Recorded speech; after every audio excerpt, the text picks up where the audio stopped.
শিক্ষার্থীরা তোমাদের দশম শ্রেণীর পি টেস্ট পরীক্ষা 2025 অর্থাৎ প্রাক নির্বাচনী পরীক্ষার রেজাল্টের নতুন নিয়ম এবং কোন স্কুলে কত তারিখে তোমাদের রেজাল্ট প্রকাশ করতে যাচ্ছে যাবতীয় আপডেট তোমাদেরকে জানিয়ে দেবো। শিক্ষার্থীরা তোমাদের দশম শ্রেণীর পি টেস্ট পরীক্ষা 2025 দেখো তোমাদের যেসব স্কুলে দশম শ্রেণীর পি টেস্ট পরীক্ষা প্রাক নির্বাচনী পরীক্ষাটা শেষ হবে 16 সেপ্টেম্বর থেকে 28 সেপ্টেম্বর, সেই সকল স্কুলগুলোতে তোমাদের রেজাল্ট প্রকাশ করবে 30 সেপ্টেম্বরের মধ্যে। আর তোমাদের যে সকল স্কুলগুলোতে দশম শ্রেণীর প্রাক নির্বাচনী পরীক্ষা শেষ হবে 21 সেপ্টেম্বর থেকে 24 সেপ্টেম্বর, সেই সকল স্কুলের রেজাল্ট প্রকাশ হবে 9 অক্টোবরের মধ্যে।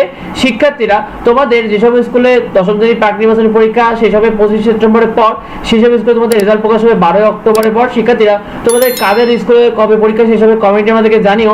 আর তোমাদের কিছু কিছু স্কুলে রেজাল্টের তারিখ নিয়ে কিছুটা পরিবর্তন করতে পারে, তবে আমরা যে বিষয়টা বলে দিলাম অধিকাংশ স্কুল সেই নিয়মে তোমাদের রেজাল্ট প্রকাশ করে দেবে। শিক্ষার্থীরা তোমাদের রেজাল্টের নিয়ম দেখো, তোমাদের লিখিত অংশ এবং এমসিকিউ কিন্তু আলাদা আলাদাভাবে পাস করতে হবে।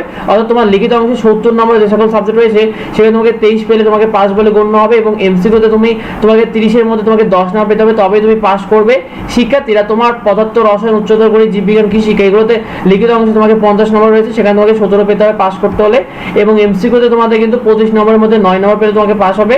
শিক্ষার্থীরা তোমাদের বাংলা প্রথম পত্র, বাংলা দ্বিতীয় পত্র আলাদাভাবে তোমাকে পাস করতে হবে 33 পেয়ে, অর্থাৎ তোমাকে বাংলা প্রথম পত্র 33 পেতে হবে, বাংলা দ্বিতীয় পত্র 33 পেতে হবে, তাহলে তুমি পাস করবে। ইংরেজি প্রথম পত্র, দ্বিতীয় পত্র ঠিক একইভাবে তোমাকে ইংরেজি প্রথম পত্র আলাদাভাবে 33 পেতে হবে, ইংরেজি দ্বিতীয় পত্র তোমাকে 33 পেতে হবে, তাহলে তুমি পাস করবে। আর তোমাদের আইসিটি অর্থাৎ তথ্য যোগাযোগ প্রযুক্তিতে 17 নম্বর পেলে তোমাকে পাস বলে গণ্য হবে। শিক্ষার্থীরা আমাদের চ্যানেলে প্রতিটি সাবজেক্টে সাজেশন পেয়ে যাবে, ফ্রি টেস্ট শিট পেয়ে যাবে, তাই অবশ্যই সাবস্ক্রাইব করে রাখো। যদি কোনো কিছু কনফিউশন থাকে, কোনো কিছু জানার থাকে অবশ্যই ভিডিওতে কমেন্ট করে তোমাদের যাবতীয়